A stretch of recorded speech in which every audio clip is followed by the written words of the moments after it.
According nationalinterest.com, the B-70 Valkyrie is one of superweapons that could have war forever. The B-70 Valkyrie deserves its own operatic cycle. Envisioned as the replacement for the B-52 Stratofortress and the B-58 Hustler, the B-70 was designed to penetrate Soviet airspace at high altitude, in upwards of Mach 3.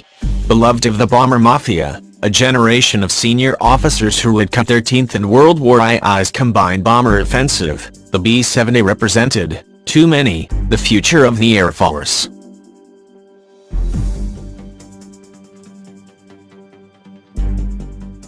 And just to show I'm not a hard-hearted guy, and it's not all dollars and cents, the B-70 was a beautiful aircraft. Long and sleek, the Valkyrie resembles a spaceship more than an aircraft. The surviving prototype remains on display at the National Museum of the United States Air Force in Dayton, Ohio.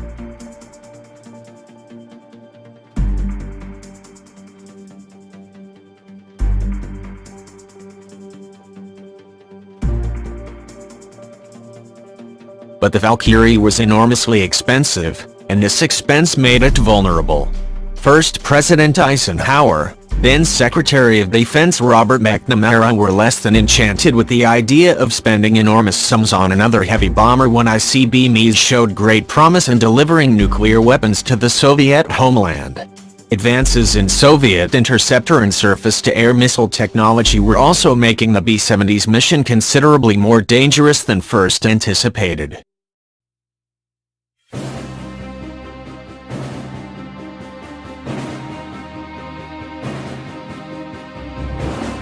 After constructing only 2 prototypes, one of which was lost during a PR stunt, the Air Force shut production down. 15 years later, the B-1B, with some superficially similar characteristics, would enter service.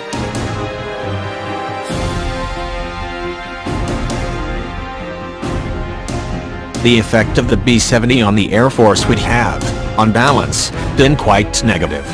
Devoting tremendous resources to the procurement of another strategic bomber would have drawn attention away from both the Tactical Air Force and the Missile Force.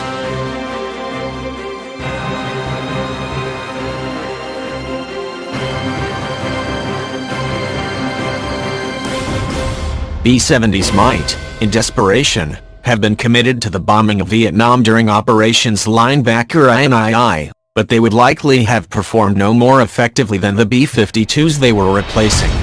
And both the B-52 and the B-1B have proven remarkably flexible in terms of missions and update technologies, in part because they have space for a larger crew, 4 and 5, respectively, than the Valkyrie, 2. McNamara saved the Air Force from itself by preventing a long, deep procurement chasm that would have lasted 30 years.